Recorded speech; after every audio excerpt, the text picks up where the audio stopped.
안녕하십니까, 레피드입니다. 6월 5일 두산에너빌리티 보도록 하겠습니다. 증시 먼저 보겠습니다.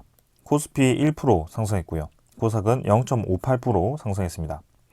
자, 오늘은 코스피 1% 가까이 반등하면서 전날 하락했던 거 좀 메워주는 모습이었고요. 외국인 투자자가 5,900억 정도 매수하면서 지수를 좀 올렸습니다. 기관 투자자는 2,600억 정도 매도하였고요. 코스닥은 520억 외국인 투자자 매수, 기관 투자자가 370억 매수하면서 마무리가 되었습니다. 자, 2700선 근처에서 코스피는 지금 형성이 되었고 121선을 지지하면서 점점 이제 추세 상승을 이어가고 있습니다. 그래서 다시 한번 이 지수가 크게 좀 조정을 받는 듯 하는 모습이었는데요. 지지 라인을 형성하면서 지금 위로 다시 올라가는 모습이고 거래량을 조금 더 붙이면서 반등을 하면서 다행히 최악의 상황은 좀 면한 것 같습니다. 그래서 최근에 이제 그런 경기 침체에 대한 시그널이 오히려 좀 이 다른 의미로 전반적인 증시에는 좋은 방향으로 영향을 준 것 같습니다. 경기 침체는 사실 제조업 입장에서는 별로 좋지 않은 단어이거든요. 그래서 제조가 아무래도 타격을 받을 수밖에 없는 단어인데 그동안 워낙 고금리로 이제 이끌었던 것이 이 경기 침체를 유도하기 위함이었습니다. 그래서 물가를 잡기 위해서는 금리를 높게 할 수밖에 없었기 때문에 이 경기 침체보다도 오히려 이 고금리를 오래 유지하는 그 상황이 별로 좋지 않았다는 것이죠. 그래서 둘 다 좋지 않은데 상대적으로는 고금리보다는 이제 경기 침체가 차라리 낫다. 왜냐하면 물가 떨어져서 금리를 지금보다 낮추는 것이 이자율이 떨어지고 시장에 이제 이 돈을 좀 불어넣는 유동성 자금을 넣을 수 있는 그런 상황이 된다. 이렇게 좀 시장이 판단을 하는 것 같습니다. 자, 그래서 지금 코스피는 계속 이제 상방 추세로 올라가면서도 저항을 같은 곳에서 받고 있는데 이번에 이제 올라갔을 때 2780선 정도에서 다시 저항을 받을 것인지 아니면 여기서 치고 나갈 것인지 좀 보도록 하겠습니다. 투자 수급은 기관 투자자가 2,590억 정도, 2,600억 정도 매도했고요. 외국인 투자자는 이제 5,900억 매수하면서 좀 상반된 모습이었죠. 그래서 금융 투자 위주로 오늘 매도가 나왔고요. 이틀 정도 빠지는 모습이었습니다. 외국인 투자자는 이 3일 이후에 6월 4일에도 좀 매도를 하면서 좀 공격적인 매도가 계속 이어지지 않을까 좀 그런 우려감도 있었는데요. 다행히 오늘 좀 일부분 매수로 전환이 되면서 연속적인 하락으로 진행이 되지는 않았습니다. 5,900억 이후에 이번 주 내일은 이제 휴장이고 금요일에 장이 한 번 더 열릴 텐데 어떤 흐름을 보이는지 좀 보도록 하겠습니다. 코스닥은 쌍바닥 정도 형성하였고요. 지금 61선 저항 맞고 계속 이제 올라갈 듯 말 듯 하고 있죠. 일단은 바닥을 디디면서 올라가는 방향으로 자리는 좀 잡았습니다. 오늘 특히 2차전지 관련 종목들이 좀 반등을 해주는 모습이었고요. 경기에 대한 침체 시그널이 오히려 이제 금리가 떨어진다라는 시그널을 주었기 때문에 반대의 움직임을 보여주는 좀 굉장히 이제 모순적인 그런 상황이었습니다. 그래서 아까 말씀드렸다시피 고금리에 대한 영향이 경기 침체보다 컸기 때문에 시장에서 이렇게 반응을 한 것 같고요. 지금 이 외국인 투자자에 대한 매수세가 지금 이제 그런 테마들 위주로 좀 집중이 되면서 올라가는 듯 합니다. 아직까지는 금리 인하가 언제 시작된다. 그리고 확정적인 인하 시그널이 없었기 때문에 아직까지 좀 애매하고요. 시장은 여전히 불안감과 기대감으로 떨어졌다가 올라갔다가를 반복을 하고 있는 그런 상황입니다. 해외 시장은 다우 나스닥 좀 반등하면서 보합 수준이었고요. 니케이는 오히려 0.9% 정도 떨어졌고 상해 종합도 좀 떨어지는 모습이었습니다. 그래서 글로벌 증시들이 좀 상반된 모습을 계속 보이면서 계속 이제 불안한 모습을 보이고 있습니다. 그래서 통일된 모습을 보이기 위해서는 지금 높여져 있는 이 고금리를 빠르게 전부 다 이제 좀 내리는 방향으로 진행이 되는 것이 좋겠는데요. 그게 물가가 잡혀야지 시작이 되기 때문에 그 상황을 기대하고 기다리는 것입니다. 환율 같은 경우는 1.5원 정도 하락했고 1373원으로 진행이 되었습니다. 그래서 조정을 좀 받았고요. 계속 이제 올라가기만 하던 그런 환율이 조금 이제 꺾이기 시작합니다. 그래서 다행히 고점을 갱신하면서 위로 계속 치고 나가지는 않았고요. 적절한 수준에서 지금 이제 21선 근처에서 지지를 하고 있는데, 이대로 고점을 낮추고 이제 저점도 낮추는 그런 모양새가 나와주면 더 좋을 것 같습니다. 1370원대로 진행 중이고요. 어떤 이 움직임이 나올지 계속 주시를 해보겠습니다. 자, 그 다음 이제 지수 선물이고요. 선물 지표는 미국 증시 상승 중입니다. 약하게 올라가고 있고, 유럽 증시도 한 1.3% 정도 좀 올라가고 있습니다. 그래서 꽤나 이제 전반적으로 반등하고 있고요. 어제 미국의 고용 지표가 발표가 되었죠. 예상치보다 고용 지표가 둔화가 되면서 전체적으로 경기 침체에 대한 시그널을 좀 더 이 신뢰를 얻게 되었습니다. 그래서 지금 두 가지가 나왔습니다. 어제 발표된 그런 고용지표에 대한 둔화. 이 고용지표 둔화는 사실 저번 달에도 실업 수당 청구권 이런 것들이 이제 높게 나오면서 둔화 시그널이 이미 조금씩 나왔었거든요. 그래서 그런 식으로 좀 이제 고용 둔화가 지금 형성이 되고 있다라는 것은 계속 우리가 체크를 하고 있습니다. 그리고 그 전에 나왔던 것이 제조업 지수입니다. PMI. 제조업 지수가 두 달 연속 지금 이제 예상치보다 떨어졌고요. 요게 이제 50포인트보다 떨어지면 경기 침체가 시작되고 있다. 제조업이 수축되고 있다라고 판단을 하는데요. 지금 두 달 연속 49인가요? 네, 그 정도로 나왔기 때문에 지금 경기가 점점 위축하고 있다라는 시그널이 나오고 있습니다. 자, 그러면 이제 올해 하반기로 이제 곧 한 달 있으면 진입을 하게 되고, 그때 9월 정도에 첫 금리 인하가 예상되는 상황이었기 때문에 지금 이제 몇 달 남지 않았죠. 그래서 그런 금리 인하가 예상이 된다면 주식시장은 지금 이제 환율이 떨어질 거고, 그 다음에 채권 금리도 같이 떨어질 거고, 이러한 상황이 증시 전체에 좀 긍정적인 영향을 줄 수 있을 것 같습니다. 그래서 현실적으로 이제 물가 지표가 계속 이제 앞으로 CPI 지표도 낮게 나와서 소비까지 침체가 되었다라고 한다면 금리 인하가 서서히 이제 현실화되지 않나라는 생각을 하게 됩니다. 자, 그 다음에 이제 원자재 가격이고요. 국제유가는 73.6달러로 조금 이제 반등을 합니다. 그리고 이제 천연가스도 2.6달러 수준으로 뭐 크게 변동은 없습니다만, 일단 경기 침체 시그널로 최근에 이제 급락을 하면서 진행이 되었습니다.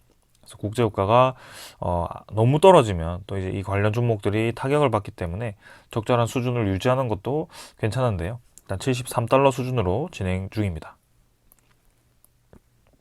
자, 그 다음에 채권 금리고요. 채권 금리가 지금 생각보다 많이 떨어져 있죠. 4.32%입니다. 그래서 4.6%에서부터 지금 급락을 해서 국채 금리가 떨어지고 있습니다. 이 의미는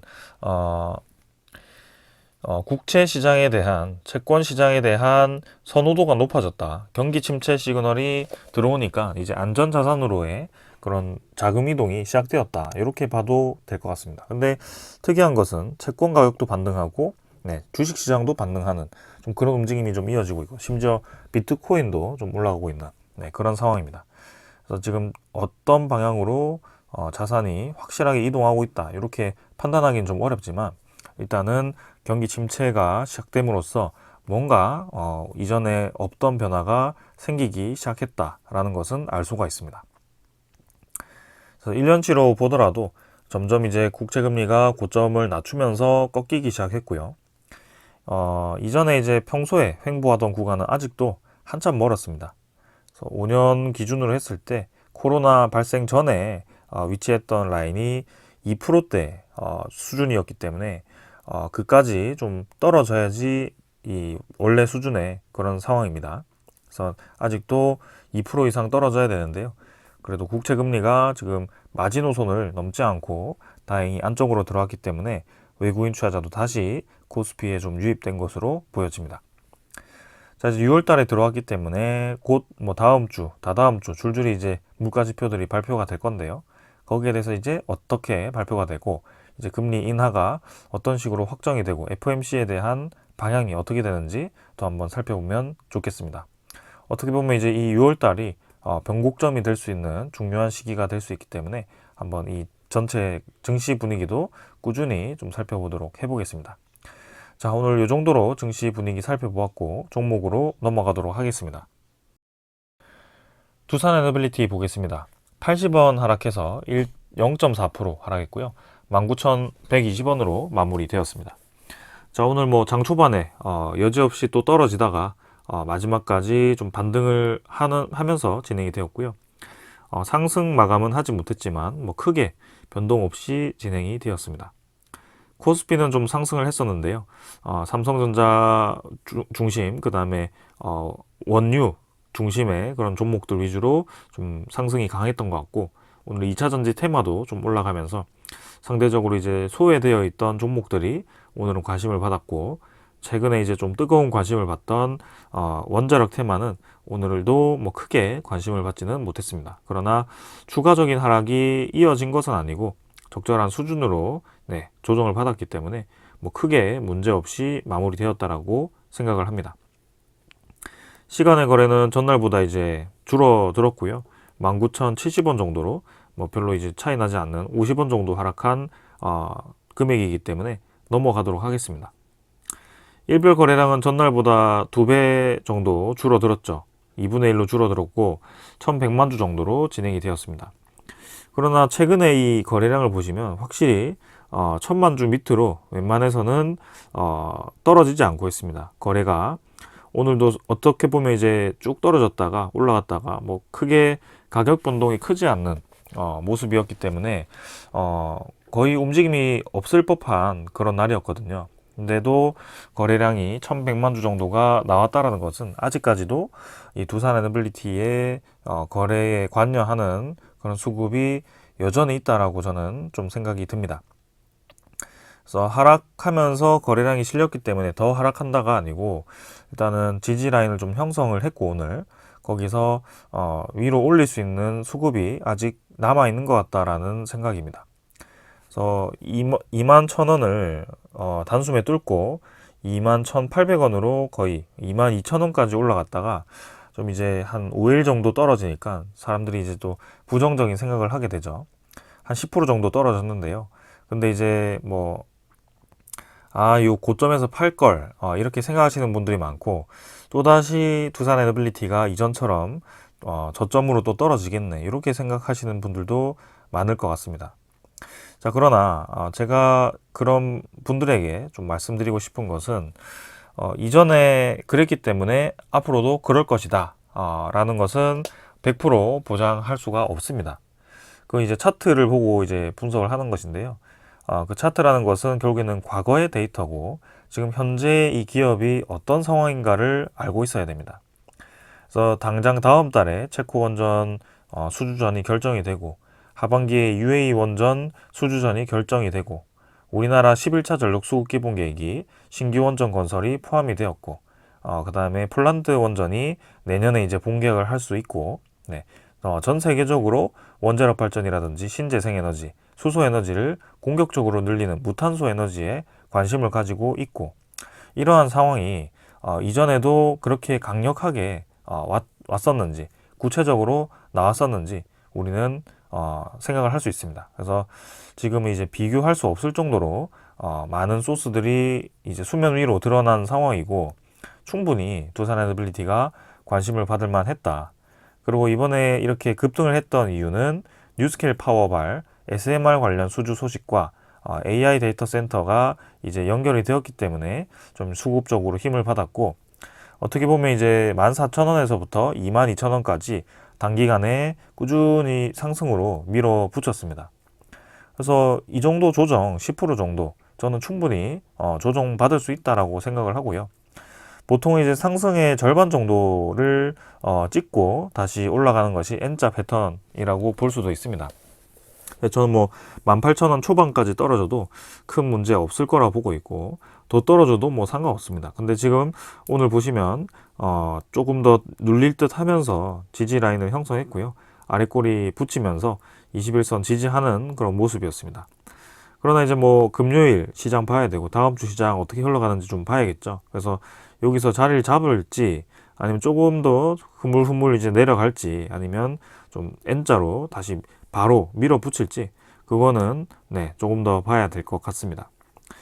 그래서 이 두산 NWT의 하락에 대해서 좀 많이 이 멘탈이 나가신 분들이 있을 것 같습니다. 그러나 지금 이제 원자력 테마가 떨어져서 원유 소식과 함께 두산 NWT를 포함한 원자력 테마가 떨어졌다라고 얘기하시는 분들이 있지만, 지금 이제 두산 퓨얼셀, 하나솔루션, CS 윈드 모두 태양광 뭐 수소 다 할 거 없이 힘을 못 쓰고 있는 상황입니다. 그래서 지금 에너지 전체가 조정을 받고 있는 그런 상황이고요.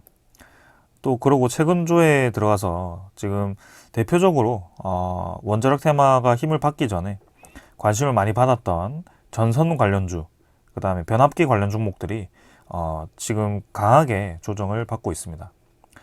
그래서 지금 최근 한 4일, 5일 동안 이 LS 일렉트릭이라는 종목은 꽤나 이제 힘을 많이 뺐고요. 두산 에너빌리티가 조정을 받은 기간과 거의 유사한 상황을 볼 수 있습니다. 그래서 HD 현대 일렉트릭도 마찬가지고요. 지금 조정 기간이 비슷합니다. 그래서 상승을 멈추고 떨어지는 그런 종목들이 하나둘씩 보이기 시작했고, 효성중공업도 변압기 관련해서 지금 이제 조정을 받기 시작합니다. 테마들이 지금 에너지 테마들이 같이 좀 움직이는 모습을 보이고 있고, 꼭 원유 소식 때문에 두산 에너빌리티가 떨어졌고 앞으로도 계속 가치가 없을 것이다 라고 판단하신 분들에게 저는 좀 잘못되었다라고 생각이 듭니다. 자, 그래서 좀 관련이 있을 수는 있겠지만 직접적으로 두산 에너빌리티를 계속 하락시키는 요인이 될 수는 없다. 그리고 그 전부터 이미 조정에 대한 조짐이 보였고, 지금 이제 뭐 7%가 떨어져서 좀 많이 떨어진 것처럼 보이지만 사실 29일, 30일 이틀 동안도 한 5% 이상 떨어진 그런 상황이었습니다. 그래서 하루 저렇게 떨어지고 오늘 뭐 추가적인 하락 없었고 적절하게 자리 잡았기 때문에 여기서 뭐 추가적으로 크게 떨어지지만 않는다면, 뭐 떨어지더라도 지킬 자리 지켜준다면 뭐 크게 문제는 없을 것 같습니다.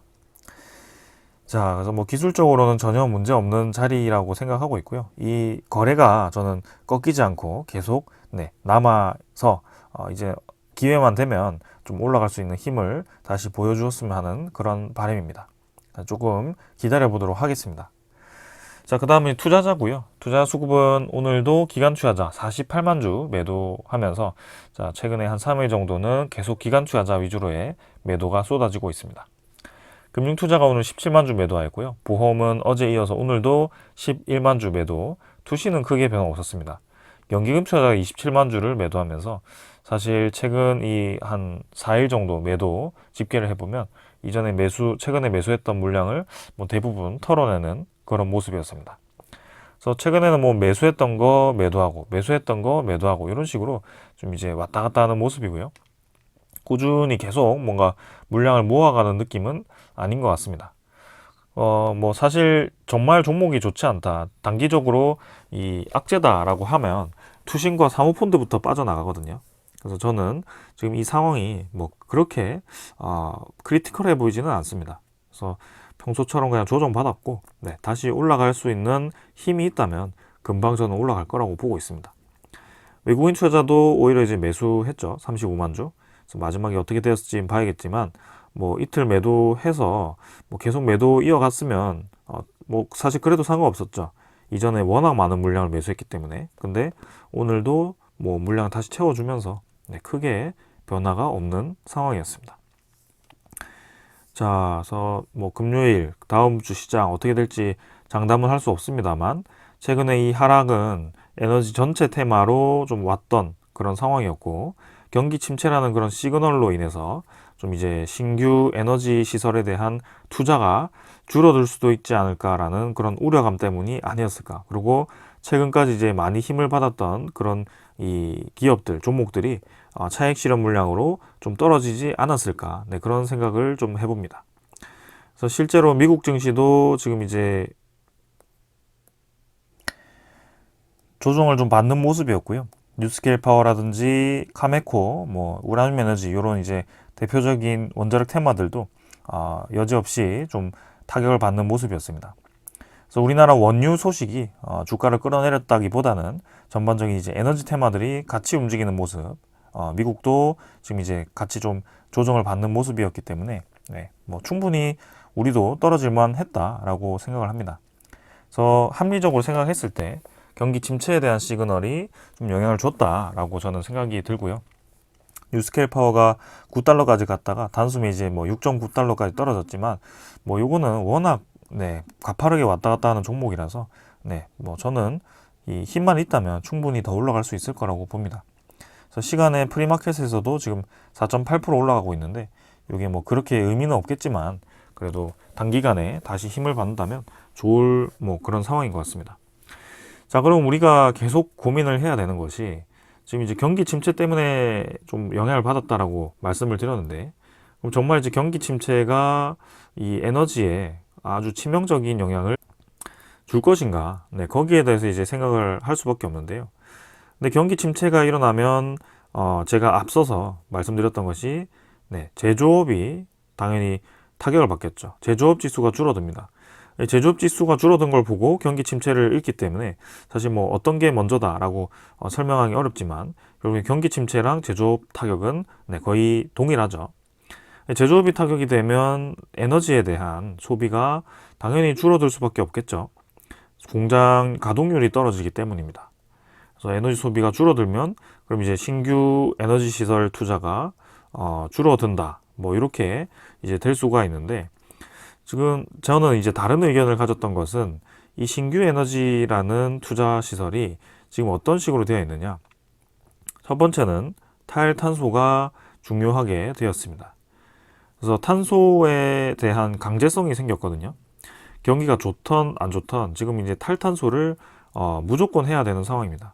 그렇지 않고서는 지구온난화를 막을 수가 없는 상황이고 지금 에너지를 새로 늘리지는 않더라도 기존에 쓰고 있던 석탄 에너지는 줄여야 되는 상황이죠. 그래서 대체 에너지는 무조건 필요한 상황이다. 그래서 경기 침체가 아주 치명적인 이 신규 에너지 시설에 대체 에너지 시설에 영향을 주지는 않을 것 같다라는 생각입니다. 두 번째는 이제는 AI 시대가 왔습니다. 어떻게 보면 이제 제조업과는 좀 다른 소프트웨어 위주로의 그런 산업이 하나가 생긴 거고요. 이 제조업이 침체되더라도 경기가 침체되더라도 이 데이터 학습은 꾸준히 일어날 수 있습니다. 그래서 그 서버 구축을 좀 뭐 속도를 늦출 수는 있겠지만 계속해서 그 서버를 확충을 했다면 거기에 들어가는 전력은 소모가 많이 되겠죠. 그래서 그 AI 데이터 센터에 대한 영향이 분명히 이 에너지 이 공장에 대한 신규 증설을 촉진을 시킬 것이다. 그래서 이전에 대한 제조업 위주로의 산업에서부터 지금 체질도 많이 바뀌었고 그런 상황이 좀 바뀌었기 때문에 아주 치명적인 영향을 줄 것 같지는 않다라는 생각입니다. 자, 그래서 SMR이라든지 해상풍력, 태양광 뭐 이런 신규 테마들, 수소 이런 테마들이 잠깐 이제 떨어지긴 했지만 다시 좀 힘을 받는 날이 오지 않을까 조만간 네, 그렇게 생각을 하고 있고요.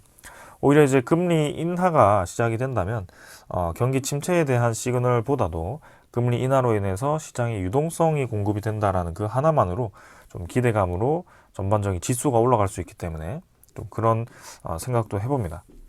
자, 그래서 G7도 2035년까지 탈석탄을 약속했기 때문에 2035년까지는 무조건 그 석탄 에너지를 없애야 되는 상황입니다.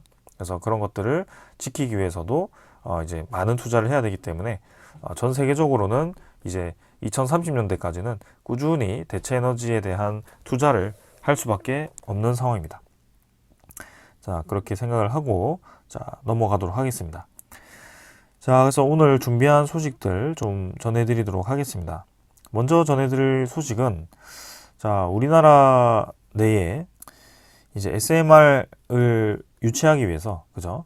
대구와 경주가 뭐 경쟁하고 있다라는 얘기가 있는데요. 11차 전력 수기본 계획에 소형 모듈 원전이 포함이 되었기 때문에 여기에 대해서 이제 어느 지역에 지을지 좀 이제 구심이 큰 것 같습니다.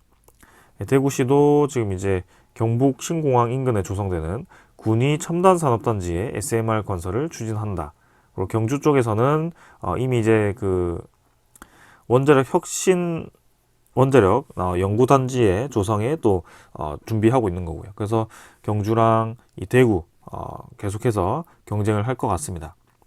자, 지금 한편으로는 이제 SMR이 아직까지 검증되지 않은 기술이기 때문에 국내에 도입하기도 애매하고 전력 기본 계획에 포함시키는 것이 맞지 않을 수 있다라는 얘기를 하기도 합니다. 그러나 어떻게 보면 신규 에너지 기술을 앞서가기 위해서는 어쩔 수 없는 선택이죠. 누구도 지금 실용화를 하지 못한, 상용화를 하지 못한 에너지를 먼저 상용화를 하는지 지금 경쟁을 하고 있는 상황에서 검증이 되지 않았다는 얘기는 사실 맞지 않는 흐름인 것 같습니다.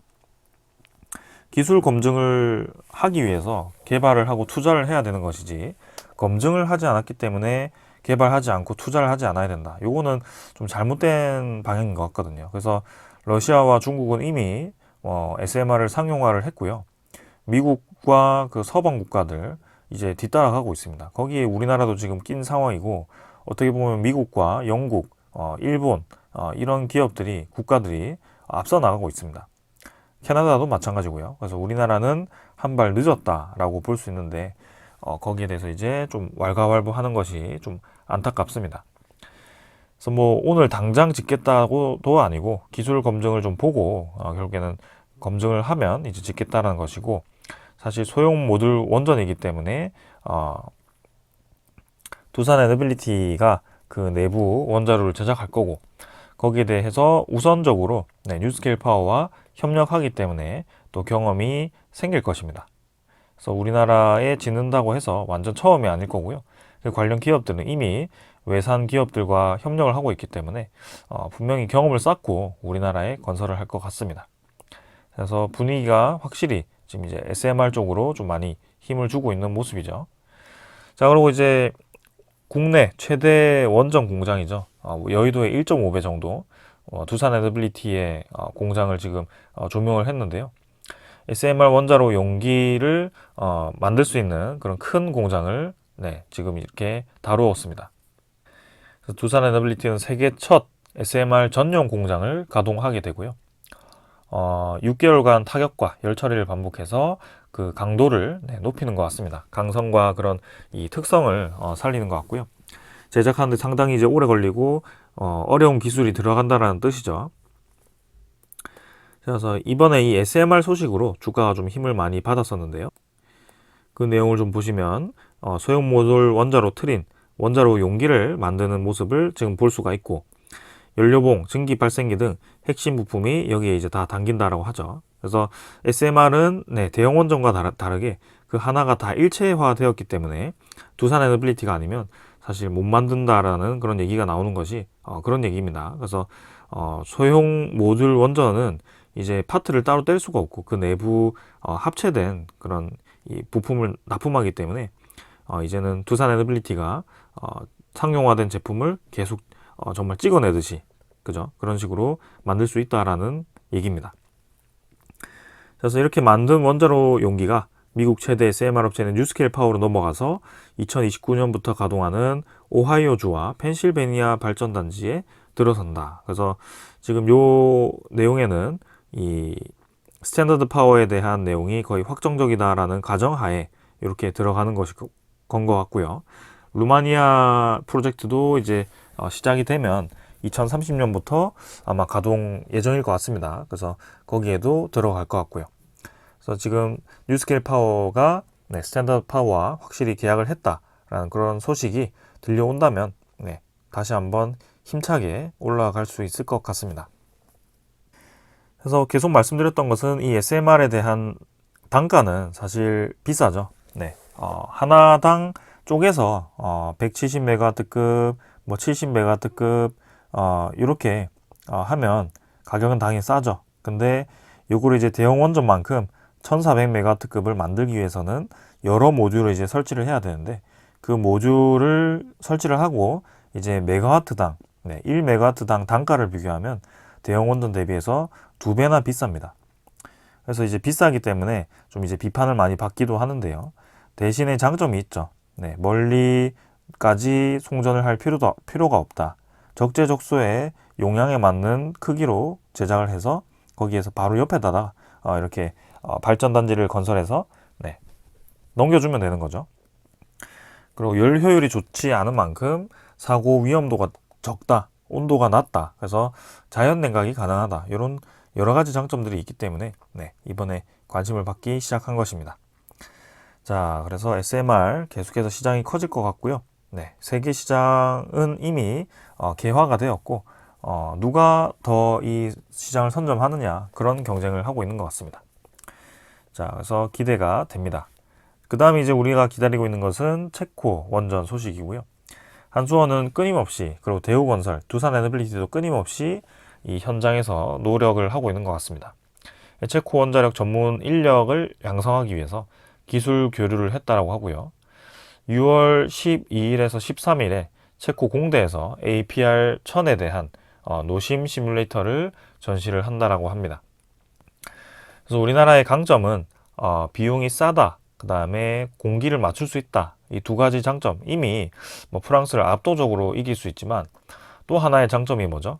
기술력을 이제 공개를 하고 그거를 현지화를 시켜주겠다. 그래서 생산 기지를 체코에 만들겠다, 이런 얘기죠. 그렇기 때문에 웨이스팅하우스가 좀 더 강하게 태클을 걸었던 거고요. 우리 기술을 왜 자꾸 니들이 오픈하냐, 네, 그렇게 얘기를 하는 거죠. 그래서 웨이스팅하우스와의 합의가 좀 빨리 이루어졌으면 하는데요. 최근에 웨이스팅하우스가 굉장히 조용하죠. 그래서 합의가 잘 되고 있는지 좀 궁금하고요. 그 다음에 안덕근 산업부 장관이 미국을 갔다가 체코로 갔었기 때문에 거기에 대한 결과도 상당히 궁금합니다. 어떤 내용을 주고받았을지. 그리고 미국 정부 차원에서도 에너지부 장관이 얘기를 했듯이 우리나라 수출을 막을 만한 얘기는 하지 않았습니다. 대신 애매하게 합의를 잘 하면 우리와 많은 기회가 있을 거다라는 얘기를 한 만큼 웨이스팅하우스와 웬만하면 합의를 하라라는 뜻이었던 것 같습니다. 그래서 분명히 지금 한수원과 그런 이제 우리 에너지부 쪽에서도 그런 합의를 준비를 하고 있을 것 같고요. 막바지에 뭐 이르렀다라는 그런 소식도 있었기 때문에 좀 기다려보면 좋은 소식이 있지 않을까 싶습니다. 그래서 이런 식으로 체코 공대에서도 네, 시뮬레이터 전시를 하면서 기술력을 전수할 수 있는 그런 능력과 그 다음에 이런 세미나를 개최하면서 체코 정부의 이런 상황을 계속 어필을 하는 거죠. 그래서 이제 한 달 남짓 남은 그 기간 동안 계속 네, 기다려 보겠습니다. 좋은 결과 기대하면서 네, 천천히 지켜보면 될 것 같습니다. 자, 그 다음은 자, 최근에 이제 미국과 사우디가 관계를 개선하고 있다. 그래서 트럼프 재선 시에는 더 관계가 좋아질 수 있다. 이게 우리 두산에너빌리티와 무슨 관계가 있느냐? 사실 이제 이전에 미국의 우라늄 농축 허용을 압박하기 위해서 사우디가 중국 원전 건설을 계속 카드로 꺼냈었습니다. 근데 이때만 하더라도 한국과 중국 2파전으로 진행이 되었고요. 사우디가 이제 미국 쪽을 선택을 한다면 웨이스팅하우스가 아니라 한국으로 원전을 주고 그 다음에 미국을 이제 떠난다면 중국으로 네, 원전을 줄 예정이었습니다. 요때도 이제 내용을 살펴보면 이미 요때 이제 중국에서 제시한 제한가가 우리 한수원 한국전력과 프랑스 EDF 두 기업보다 최소 20%가 저렴하다라고 했습니다. 그러니까 프랑스 EDF는 당연히 비싸고 한국전력보다 20%가 지금 싸다라는 거죠. 중국의 제한가가. 그만큼 정말 이제 덤핑의 덤핑 가격 수준입니다. 체코 언론사에 의하면요. 그래서 중국은 그냥 뭐 거저주는 상황이기 때문에 사우디 입장에서 상당히 거절하기가 어려웠을 텐데요. 근데 그럼에도 불구하고 지금 이제 한전을 선호하고 있다라고 하였습니다. 그래서 미국과 이제 핵 합의를 좀 잘 하기를 원했고 그 이제 관계 개선을 좀 준비를 하고 있었는데 이제 최근에 이제 이스라엘 문제로 인해서 좀 이제 관계가 틀어지기도 했었죠. 근데 다시 한번 그 관계를 회복하기 위한 준비가 이루어지고 있고 최근에 이제 좀 이제 관계가 좋아지고 있다라는 얘기가 나오고 있습니다. 자, 그렇게 되면 사우디의 이 에너지 시장, 특히 원자력 시장에 우리나라 기업이 들어갈 확률이 점점 높아지는 것이고요. 뭐 구체적으로 어느 시기에 이제 짓겠다라는 얘기는 없었지만 이 사우디는 특히 우리나라와 SMR을 공동 개발했던 국가이기도 합니다. 그만큼 이제 인력 교류도 많이 있고 기술 교류도 많이 하였습니다. 그래서 사우디도 SMR에 대한 관심이 많기 때문에 충분히 거기에 대한 우리나라의 이 선호도가 있을 것 같고요. 특히 두산 에너빌리티라는 기업은 더 좋아할 것 같습니다. 자, 그래서 좋은 결과가 있기를 기대하면서 한번 이것도 기다려 보겠습니다. 자, 그래서 UAE 원전, 사우디 원전, 폴란드 원전, 체코 원전, 영국 원전 이렇게 한 5가지 정도가 굉장히 이제 가능성이 높은 그런 상황으로 이제 가고 있는 것 같고요. 그 나머지 이제 국가들도 서서히 이제 수면 위로 올라오고 있기 때문에 기다려 보겠습니다. 그 다음은 자, 아프리카에도 네, 원자력 발전에 대한 관심도가 높은데 이번에 이제 우리나라 대통령과 그 관련 산업부 이 관계자들이 우리나라에 대한 기술력을 어필을 하고 그리고 이제 MOU 체결을 하면서 그 아프리카는 이제 장점이 광물이 많다라는 것이죠. 그래서 그런 것들을 이제 트레이딩 하면서 네, 이 계약 준비를 했던 것 같습니다. 자, 아프리카가 새로운 이제 전 세계적으로 관심을 받는 이 개척 시장이기 때문에 우리나라도 이제 뛰어든 거고요. 원전에 대해서 어떻게 또 어느 국가가 또 관심을 보일지 처음에는 뭐 우간다 원전 아니면 가나 원전 아니면 남아프리카 공화국 이렇게 여러 국가가 언급이 되었는데 아직까지 뭐 구체화된 국가는 없습니다. 그러나 분명히 이제 프로젝트가 이제 진행이 될 거라고 생각하고 잠재적인 시장으로 좀 관심을 계속 둬보도록 하겠습니다. 자, 오늘은 여기까지 하고 설명을 마무리하고 네, 끝내겠습니다. 그래서 뭐 이번에 하락 크게 중요해 보이지 않는다라는 게 첫 번째 의견. 두 번째는 뭐 경기 침체에 의해서 이렇게 에너지 테마가 떨어졌지만 결국에는 탈탄소라는 강제성, 그 다음에 AI 산업 시대라는 그런 새로운 패러다임이 나타났기 때문에 에너지에 대한 투자는 경기 침체가 와도 계속 이어질 것 같다라는 의견. 세 번째는 조만간 이제 발표될 수 있는 체코 원전, 그다음에 하반기에는 UAE 원전, 그다음에 뉴스케일 파워의 확실한 계약 이런 것들 기다리면서 네, 주가보다는 우리가 제시한 그런 방향에 대해서 계속 잡고 좀 나아갔으면 좋겠습니다. 자, 오늘 여기까지 하고 마무리하고요. 내일은 휴장이기 때문에 금요일에 뵙도록 하겠습니다. 감사합니다.